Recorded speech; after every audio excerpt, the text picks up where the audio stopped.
जून की गर्मी अपने चरम सीमा पर थी। ऐसा लग रहा था जैसे आसमान से आग बरस रही हो। लेकिन इतनी गर्मी में भी मानसी किचन में खाना बना रही थी। वैसे इसमें कोई बड़ी बात नहीं है। हर औरत को मौसम चाहे कोई भी हो, काम तो करना ही पड़ता है। पर आज कुछ खास था, इसलिए आज वो अपने पति कुलदीप के लिए मनपसंद सूजी का हलवा बना रही थी। थोड़ी देर में उसका पति ऑफिस से आया तो वो उसके लिए हलवा लेकर गई। हलवा खाते हुए जब कुलदीप की नज़र अपनी पत्नी के चेहरे पर पड़ी तो वो उसे ताना मारते हुए बोला, आज तो तुम और भी ज़्यादा काली लग रही हो यार।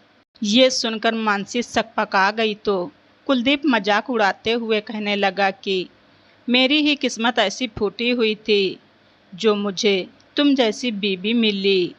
मानसी ने जवाब देते हुए कहा कि मैंने आपसे शादी करने की कोई जिद नहीं की थी। आप खुद ही बारात लेकर आए थे और तुम्हारे तानों से मेरा रंग तो नहीं, मगर हमारा रिश्ता ज़रूर बदल जाएगा। वो भी मजाक में जवाब दे रही थी, लेकिन कुलदीप थोड़ा सीरियस हो गया और गंभीर आवाज़ में बोला, मैंने तो बस तुम्हारा चेहरा ही देखा था। हाथ पैरों के रंग और बेडौल फिगर के बारे में तो बाद में पता चला। ये सुनकर मानसी को बहुत बुरा लगा। कुलदीप कभी भी उसके रंग रूप को लेकर मजाक उड़ा देता था। कभी वो कोई सुंदर औरत देखता तो तब भी वो अपनी पत्नी को चार बातें सुना देता था। वैसे तो मानसी के ससुराल में उसकी सास उसे बहुत प्यार करती थी। उसके देवर और देवरानी भी उसे सम्मान देते थे, लेकिन पति उसके काले रंग को लेकर हमेशा कुछ न कुछ सुनाता ही रहता था। और अब ये सब उससे सहन नहीं हो रहा था। आज पति की बातें सुनने के बाद उसके दिल को गहरी चोट पहुंची थी। फिर अपमानित पत्नी ने पति को सबक सिखाने के लिए अपने मन को मजबूत बनाने का फैसला किया। और उस दिन रात को जब कुलदीप उसके करीब आने की कोशिश करने लगा तो मानसी ने उसका हाथ झटकते हुए कहा, अगर मैं तुम्हें पसंद ही नहीं तो फिर मेरे करीब आने की ज़रूरत भी नहीं है। ये सुनकर कुलदीप बहुत गुस्सा हो गया और कहने लगा, एक तो तुम में रूप रंग नहीं, ऊपर से तुम्हारे अंदर इतना घमंड भरा हुआ है। अब जब तक तुम मेरे आगे गिड़गिड़ाओगी नहीं, तब तक मैं भी तुम्हें प्यार देने नहीं आऊँगा। इतना कहकर वो गुस्से से मुंह फेर कर सो गया। हर बार जब भी पति पत्नी के बीच तनाव पैदा होता था तो मानसी समझदारी दिखाते हुए खुद ही आगे बढ़कर उसे मना लेती थी। तो कुलदीप ने सोचा था कि इस बार भी मानसी खुद उसके आगे आकर गिड़गिड़ाएगी। लेकिन इस बार मानसी भी अपने मन को मजबूत बना चुकी थी। वो भरे गले से बस इतना ही बोली कि ये मेरा अहंकार नहीं, बल्कि मेरा स्वाभिमान है। जब तुम मेरे रंग रूप को लेकर मुझे चार बातें सुनाते हो तो मुझे भी दर्द महसूस होता है। और तुम्हें ये बात समझनी पड़ेगी कि मेरा भी एक सम्मान है और तुम बार बार मेरे रंग रूप को लेकर इस तरह मुझे चोट नहीं पहुंचा सकते। इसलिए जब तक तुम्हें तुम्हारी गलती का एहसास नहीं हो जाता, तब तक मैं भी तुम्हारे पास नहीं आऊँगी। वैसे तो कुलदीप फिलहाल अपनी पत्नी को घमंडी कह रहा था, लेकिन सच तो ये था कि अहंकार तो उसमें कूट कूट कर भरा हुआ था। इसीलिए उसने भी चिढ़ते हुए कहा, मैंने कोई गलत बात नहीं की है। तुम काली हो और सच्चाई का सामना करने की तुम में हिम्मत नहीं है। मानसी भी गुस्से में थी। उसने भी कह दिया था कि मैं तो केवल रंग की ही काली हूँ, लेकिन तुम्हारे तो विचार ही काले हैं। कमियां तो तुम में भी हजार हैं, लेकिन यदि कोई बार बार तुम्हारी कमियों को तुम्हारे मुंह पर बोलने लगे तो क्या तुमसे सहन होगा? कमरे में एकदम सन्नाटा पसर गया था। दोनों एक दूसरे से मुंह फेर कर लेट गए थे। अगले दिन से दोनों के बीच बातचीत बंद हो गई थी। कुलदीप बस ऑफिस जाता था, ऑफिस से आकर माँ के पास समय व्यतीत करता था और रात को खा पी कर मुँह बनाकर सो जाता। वो हर रात इंतज़ार करता था कि मानसी उसे मनाने की कोशिश करेगी, लेकिन मानसी भी अपनी दिनचर्या में लगी रहती, बाकी के घर वालों का ध्यान रखती, सबसे हंसती बोलती, लेकिन अपने पति कुलदीप के सामने उसकी आवाज़ बंद हो चुकी थी। मानसी की सास राम देवी जी भी बेटे बहू के बीच चल रहे तनाव को अच्छे से महसूस कर पा रही थी और उन्हें ये भी समझ में आ रहा था कि गलती उनके बेटे की है, क्योंकि कुलदीप किसी के भी सामने अपनी पत्नी के रंग रूप को लेकर मजाक उड़ा देता था और इस बार बात कुछ ज़्यादा ही बढ़ गई थी। राम देवी जी ने एक दो बार कुलदीप को समझाने की कोशिश की, लेकिन वो समझने के लिए तैयार ही नहीं था। उसे तो बस इतना ही चाहिए था कि उसकी पत्नी खुद आगे बढ़कर उसे मनाने की कोशिश करे, लेकिन मानसी भी जिद पर अड़ गई थी कि वो इस बार अपने आत्मसम्मान के साथ समझौता नहीं करेगी। जब कुलदीप गलती करने के बावजूद झुकने को तैयार नहीं था तो मानसी बिना किसी गलती के कैसे झुक जाती। वैसे तो कुलदीप ने मानसी को पसंद करके ही शादी के लिए हाँ की थी, मगर शादी के बाद जब मानसी ससुराल आई तो उसका रंग थोड़ा और भी दब गया और छोटे भाई की खूबसूरत पत्नी को देखकर कुलदीप अपनी पत्नी से नाखुश रहने लगा था। लेकिन एक दिन कुलदीप ऑफिस से आकर नाश्ता कर रहा था, तभी दरवाजे की बेल बजी। मानसी ने जाकर दरवाज़ा खोला तो सामने उसका देवर अनमोल और देवरानी काजल खड़े थे। दोनों को देखकर मानसी बहुत खुश हो गई। वो खुश होते हुए काजल के गले लग गई। देवर ने आगे बढ़कर अपनी भाभी मानसी के पैर छुए। काजल का हाथ पकड़कर मानसी उसे अंदर ले आई और कहने लगी कि तुम लोगों ने बहुत अच्छा सरप्राइज़ दिया है, मैं तुम दोनों को बहुत याद कर रही थी। काजल भी बहुत खुश नजर आ रही थी। काजल को देखते ही कुलदीप व्यंग्यपूर्वक मानसी की ओर देखने लगा और मानसी ने नज़रें झुका ली। काजल देखने में बहुत खूबसूरत थी। उसका दूध के जैसा गोरा रंग, बड़ी बड़ी काली आंखें सभी का ध्यान अपनी ओर आकर्षित कर लेती थीं।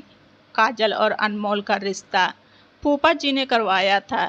भैया, आप लोगों से मिलने का बहुत मन कर रहा था और मैंने सोचा कि बगीचे में आम और खरबूजे भी पक गए होंगे तो चलते हैं, थोड़े गर्मियों के फलों का मज़ा ले लेते हैं।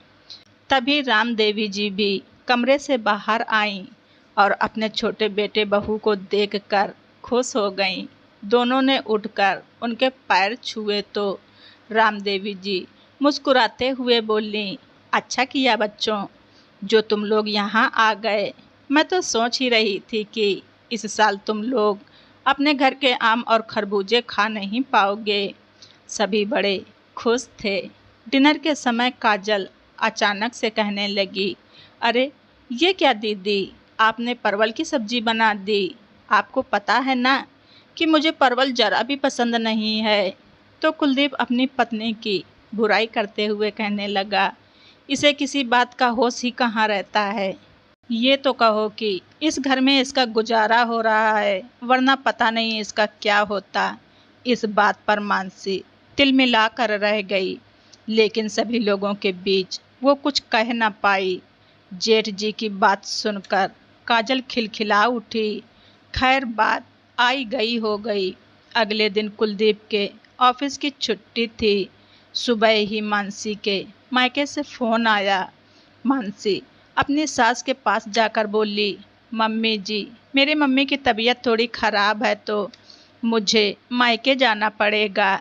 तो रामदेवी जी ने तुरंत कुलदीप को बुलाया और कहने लगी, बेटा तुम बहू को उसके मायके ले जाओ, इसके मम्मी की तबीयत कुछ ठीक नहीं है। तो कुलदीप मुंह बनाते हुए बोला कि मैं क्यों जाऊं, इससे कह दो कि ये खुद चली जाए। तो मानसी कहने लगी, हाँ मम्मी जी, मैं अकेली चली जाऊंगी, मैं बस आपको बताने ही आई थी। रामदेवी जी को बेटे का व्यवहार बहुत बुरा लगा। उन्होंने उसे समझाना चाहा, लेकिन वो अनसुना करके कमरे से बाहर चला गया। उसके बाद मानसी भी अपने मायके के लिए चली गई। सुबह के 10 बज गए थे, लेकिन कोई नाश्ता बनाने नहीं गया था किचन में। जब कुलदीप को भूख लगी तो माँ के पास गया और बोला, माँ आज नाश्ता नहीं बनेगा क्या? तो रामदेवी जी कहने लगी कि मैंने तो काजल बहू से कहा था, तो क्या उसने कुछ नाश्ता नहीं बनाया? तभी काजल भी आ गई और कहने लगी कि मैंने नाश्ता बाहर से ऑर्डर कर दिया है। वो क्या है ना कि इतनी गर्मी में मैं किचन में जाऊंगी तो मेरा मेकअप बिगड़ जाएगा। कुलदीप को बाहर का खाना बिल्कुल भी पसंद नहीं था। उसने उसे समझाते हुए कहा कि देखो काजल, गर्मी है तो क्या हुआ, घर के काम तो करने ही पड़ते हैं ना। काजल बदतमीजी पर उतरते हुए बोली, जेठ जी आपको मुझे इतना ज्ञान देने की क्या ज़रूरत है? आप भी इस घर के सदस्य हैं, आपकी छुट्टी भी है, आप ही नाश्ता क्यों नहीं बना लेते? ये सुनकर कुलदीप बौखला गया और कहने लगा कि ये कोई बात करने का तरीका है? तुम इस बात को इस तरीके से भी कह सकती थी कि मैं भी घर के कामों में मदद कर दूं। ये कौन सा तरीका है बात करने का? तो काजल ऊंची आवाज़ में कहने लगी कि क्यों, मेरे तरीके में क्या बुराई है? कुलदीप और बहस नहीं करना चाहता था, इसलिए गुस्सा होते हुए वो वहाँ से अपने कमरे में चला गया। अब उसे कुछ भी खाने की इच्छा भी नहीं हो रही थी। वो इस अपमान से एकदम बौखला गया था। दोपहर में उसे बाहर काजल की आवाज़ सुनाई दी। वो ज़ोर ज़ोर से अपनी सास को डांटते हुए कह रही थी कि मैं यहाँ घर के काम करने के लिए नहीं आई हूँ, छुट्टियाँ मनाने के लिए आई हूँ। आपको इतनी भी तमीज़ नहीं है कि घर की बहू से कैसे बात की जाती है? सच में आप जैसी सास ही सास के नाम को बदनाम करती हैं, जो बहू को 1 मिनट भी चैन से बैठे हुए नहीं देख सकती हैं। रामदेवी जी बहू की बात सुनकर रोने लगीं। अब तो कुलदीप से सहन नहीं हुआ।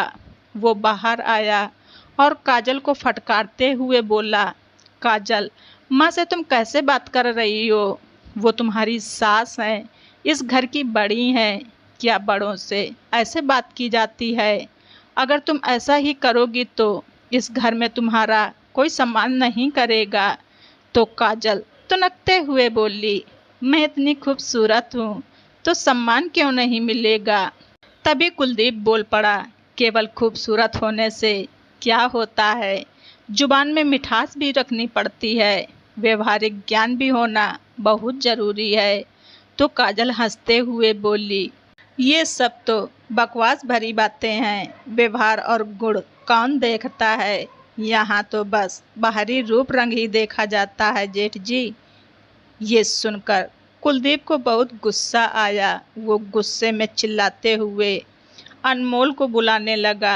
अनमोल वहाँ पर आया तो कुलदीप कहने लगा कि तुम्हारी पत्नी कितनी बदतमीज है, कैसी लड़की पसंद की है तुमने? अपनी भाभी को देखो, इतने साल हो गए लेकिन कभी भी पलटकर माँ से ऐसे लहजे में बात नहीं की है। तो अनमोल तुरंत बोल पड़ा, अच्छा आपको भाभी के गुणों की परवाह कब से हो गई भैया? आप तो हमेशा उन्हें उनके रंग को लेकर ताने मारते रहते हो। ये सुनकर कुलदीप सकपका गया। अनमोल आगे बोला, मेरी पत्नी इतनी खूबसूरत है, इसलिए उसकी हर बदतमीजी माफ़ है। व्यवहार का क्या है? व्यवहार तो कोई भी अच्छा बना लेता है, लेकिन खूबसूरती तो सबको नहीं मिलती ना। भाभी को ही देख लीजिए, वो सुंदर नहीं है तो आपको भी तो उनकी कदर नहीं है। ये सुनकर कुलदीप सर में से पानी पानी हो गया।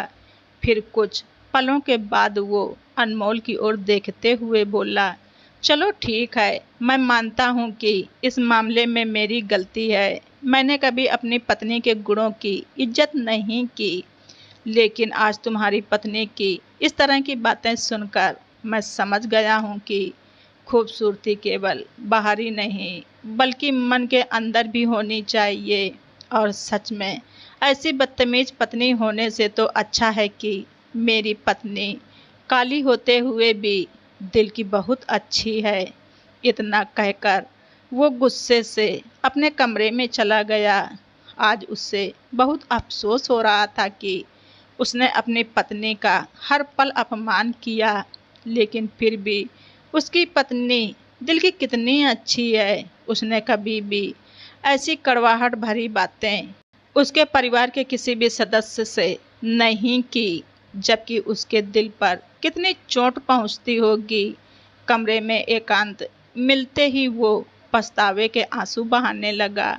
शाम को जब मानसी घर आई तो उसने उसे कमरे में बुलाया और अंदर से दरवाज़ा बंद करके वो उसके आगे हाथ जोड़ते हुए बोला, मानसी, आज मुझे अपनी गलती का एहसास हो गया है, मुझे माफ़ कर दो।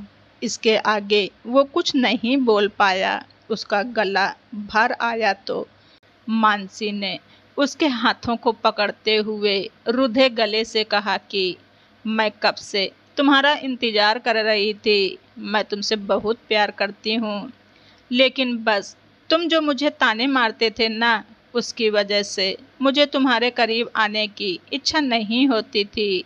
मेरा मन करता था कि सब कुछ छोड़कर कहीं चली जाऊं, लेकिन मेरा मन कहता था कि मैं अपने प्रेम से तुम्हें अपना बना लूँगी। बस एक बार तुम्हें ये एहसास हो जाए कि रूप रंग से बढ़कर आदमी के गुण होते हैं। तभी कुलदीप ने उसे खींचकर अपने गले से लगा लिया। दोनों की आंखों से प्यार भरे आंसू बह रहे थे। जब दोनों थोड़ी देर बाद सामान्य हुए तो मानसी कमरे के बाहर आई। वो आइसक्रीम लेकर आई थी। उसने सभी को आइसक्रीम खाने के लिए दी, लेकिन सुबह के झगड़े के बाद से कुलदीप अब अपने छोटे भाई और काजल के सामने सहज नहीं बैठ पा रहा था। तो काजल कुलदीप के सामने आकर खड़ी हो गई और कहने लगी कि जेठ जी, मैं अपने बुरे व्यवहार के लिए आपसे माफ़ी मांगती हूँ। तो अनमोल कहने लगा, भैया, काजल ने ये सब नाटक किया था ताकि आपको भाभी की अहमियत समझ में आए। कुलदीप ने चौंक कर अनमोल की ओर देखा तो राम देवी जी कहने लगी, हाँ बेटा, मुझे तुम दोनों के झगड़े के बारे में पता था। तुम्हारे कमरे से आवाज़ ही इतनी ज़ोर ज़ोर से आ रही थी कि फिर मैंने अनमोल और काजल के साथ मिलकर ये प्लान बनाया ताकि तुम्हें तुम्हारी गलती का एहसास करवाया जा सके। और उसी प्लान के तहत मैंने मानसी को समझा बुझाकर आज सुबह उसे मायके जाने के लिए कहा था। मानसी मुस्कुराते हुए सभी को देखने लगी। कुलदीप हक्का बक्का सा बैठा रह गया। मानसी ने धीरे से कहा, कुलदीप जी देखिए तो मेरा परिवार कितना अच्छा है। बस मुझे पति के दिल में भी अपने लिए प्यार देखना था, इसीलिए मैं भी इनके प्लान में शामिल हो गई। ये सुनते ही कुलदीप गुस्सा होते हुए बोला, तो फिर ठीक है, मैं भी तुमसे माफ़ी मांगने का नाटक ही कर रहा था। ये सुनकर सभी लोग एक पल के लिए आश्चर्यचकित रह गए। तो कुलदीप खिलखिलाते हुए बोला, अरे बाबा, मजाक कर रहा हूँ। मुझे अपनी गलती का एहसास हो चुका है और अब इस घर में मैं भी अपनी पत्नी को पूरा सम्मान दूंगा। इसके बाद पूरे परिवार ने एक साथ बैठकर इस खुशी में ठंडी ठंडी आइसक्रीम का मज़ा लिया। आज मानसी का मन बहुत हल्का महसूस कर रहा था। एक तो उसे इस बात की खुशी थी कि उसके परिवार ने उसकी खुशी के लिए इतने प्रयास किए और दूसरी ये कि उसके पति को भी उसकी अहमियत समझ में आ गई थी। तो दोस्तों, आप सभी लोगों को हमारी ये स्टोरी कैसी लगी कमेंट बॉक्स में ज़रूर लिखें। चैनल पर नए हैं तो सब्सक्राइब करना ना भूलें। धन्यवाद। रिचा वॉइस।